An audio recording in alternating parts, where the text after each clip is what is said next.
It's lowbacks.com. Yeah. All right, let's explore the thoracic opener. First, what I want you guys to know is that placement of the roller is important. You want to make sure that the roller is directly under your shoulder blades. If it starts to roll up too high, this exercise starts to become a little bit uncomfortable and not as effective. So as you can see, I got the roller directly under my shoulder blades and my hips are on the floor and I've laid my head to the floor.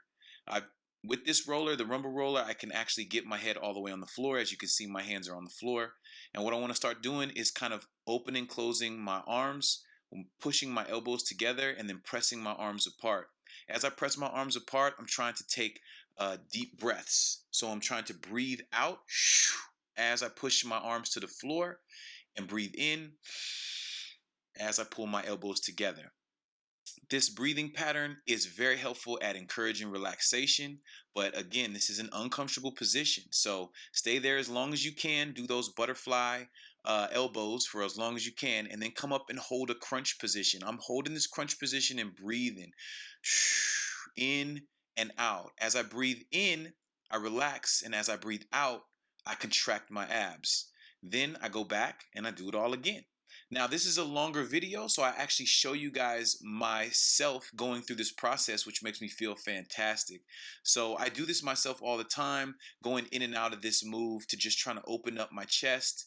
The thoracic spine sometimes gets all gunked up depending on our postural positions throughout the day, whether we're sitting all day in the car, things like that. So getting on the roller and doing this motion here is extremely beneficial at feeling just normal again.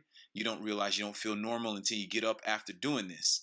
But once you've done that crunch sequence a couple times, you can drop the knees to one side, and this is where it starts to get real. I try to drop my knee up and down to kind of get my hip to kind of open up here. Now, I'm pushing my head into the floor again, trying to keep my head on the ground as my leg goes up and down. As I press my knee into the floor, I'm breathing out as I press my knee down, and I'm pushing my elbows down at the same time. I'm actively trying to press my elbows into the floor and actively trying to press my knee into the ground and continue to breathe here. That's the challenge. Then I'm going to come up and do that same motion. I'm going to crunch up, holding that crunch position and breathing out and in. As I breathe out, I focus on contracting my abs. And as I breathe in, I relax. Then as I go back and do the same thing again, breathe in and out a couple times, focusing on contracting my arms towards the floor. My elbows push towards the floor. My head pushes into the floor and my knee pushes into the floor as I'm breathing out. And I can go ahead on and switch sides.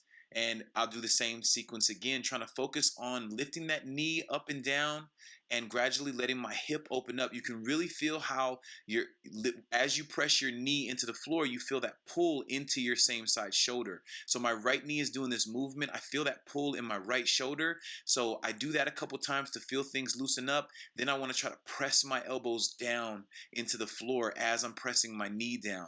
And that creates a huge stretch that goes from my knee all the way up to my right elbow.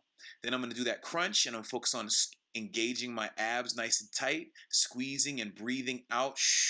As I breathe out, I contract those abs tightly. And then as I breathe in, I can start to then relax back and start to go through that breathing sequence again where I'm focused on pushing my elbows into the floor and pressing my knee into the floor. Then I go ahead on and relax, and that's it.